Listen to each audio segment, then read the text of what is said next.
一天，太虚法师叫他的门徒智敬来找我。智敬本来也是学医的，常常和我倾谈。那天他要我到觉林去拜会太虚。太虚法师是当时佛教的一代宗师，学问渊博得很，可称为佛学界的权威。本来我和太虚法师只是颔首之交，但是有一次智敬宣讲佛经，拿来一篇讲词，我说佛经中的佛学名词太多，令人难解。他要我修改成为一篇通俗的白话文，这篇文字后来登在太虚法师办的《海潮音》杂志上。太虚法师见了致敬的这篇文字，知道是经我修改重写的。他对致敬说：“此人有些智慧，不妨请他到玉佛寺来听经。”因此我也去听过2次太虚法师讲经，觉得他讲的是有条有理，层次井然，与普通的法师讲经大有不同。太虚法师为人极风趣，也有经营商业的性质。法租界霞飞路松山路口的一家觉林书食处，按管址即是明陵毛运科的故居，他也有股本在内的。我到了觉林，只见太虚法师以正襟危坐着等我。他对我说，中药要在自己家里煎，是将来中医中药失败的大原因，最好把所有的药物提炼成药水，配方时就可以像西药一样便利。我说，大师这个计划从前有一家翠华制药厂创行过，但是后来是失败的。他说，我有一个朝鲜信徒名金国川，拥有巨资，愿意办理这件事情，取名佛慈大药厂，一方面宣扬国药，一方面弘扬佛教，可是缺少一个专门人才来帮助他。我想来想去，只有你是可以指导推行这件事的。正在说话间，那位朝鲜人金国川也来了，太虚法师便为我2人介绍相识。那天我便在觉林和太虚法师合摄一影。金国川能说一口流利动听的国语，他的卡片上的衔头是三德洋行经理。我一看到三德洋行4字，便问他，你们是不是出一种生之灵药品的？报纸上的广告大得很。他说，是的。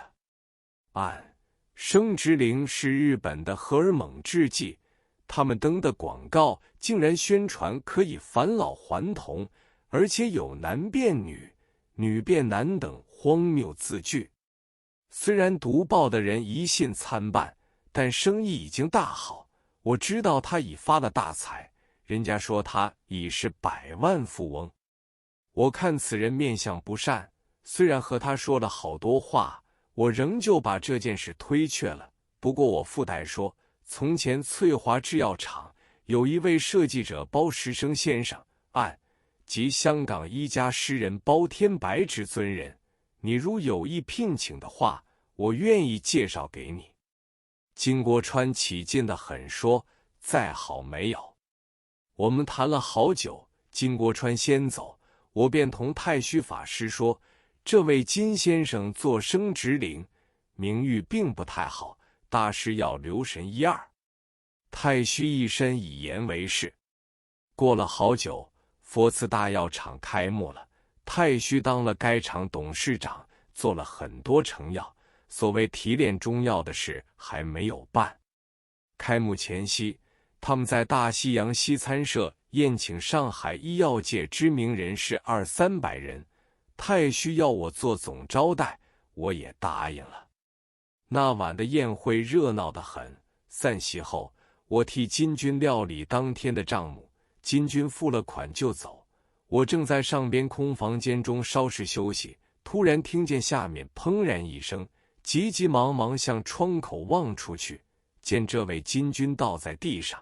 原来他被人用手枪击中要害，一时马路呈现了极度紧张和混乱状态。救护车来了，搬金军上车去了，可是他在送院途中已经毙命。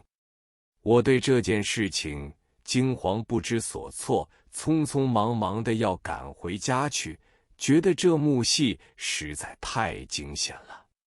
从前上海暗杀的案子很少，这样突如其来，一下子就打死一个人，我的心灵上感触很大。但是急救车一开走，马路上看热闹的人也3-3-5-5地散开了，除了地下遗留着一滩血迹之外，就没有什么其他的现象留下。次晨很早我就买了《新闻报》《申报》《时报》《时事新报》4份报纸，看他们的记载，死者的名字有好几个。新闻内容透露大致说，靳国川是朝鲜复国党员，掌理财务，后来到日本去买制药的机器，搭上了日本特务关系，为了要献功于日方，曾经出卖了复国党的组织情况，因此遭到杀身之祸。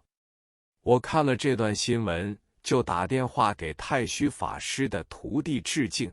致敬说，大师昨天晚上已经离开上海，不知道何方去云游了。那天上午，我正在门诊时间，突然来了2个包打听，要我即刻到4马路总巡捕房去问话。我心里很烦恼，但是一想我没有和金国川合作过什么生意，因此心中坦然，跟了他们就走。到了4马路总巡捕房，一看情形就觉不对，问话的人是一个西捕头，旁边站着一个日本警官。这人虽然操着北京话，但是一听而知仍带着日本口音。传去询问的人已经有12-13位，都坐在一张长板凳上，一个一个依次问话。问的时候态度极不客气，有些人答话稍稍慢些，就被他掴了2个巴掌，有2个人还扣上了手铐，打得很厉害。我想这样审讯下去，1个上午似乎还不够，谁知道问到第3个人时，就抽出我的名字，于是先问我，我照实侃侃而谈，答得很快，所以他对我一些没有疑心，就挥手叫我回去好了。我走出捕房，心情轻松，如释重负。我自从受过这次教训以后，对任何朋友邀我做什么生意都深具戒心，不敢轻易允诺，特别是约我做成药的人，更有杯弓蛇影之感。这件案子后来是否捉到凶手，我也不知道了。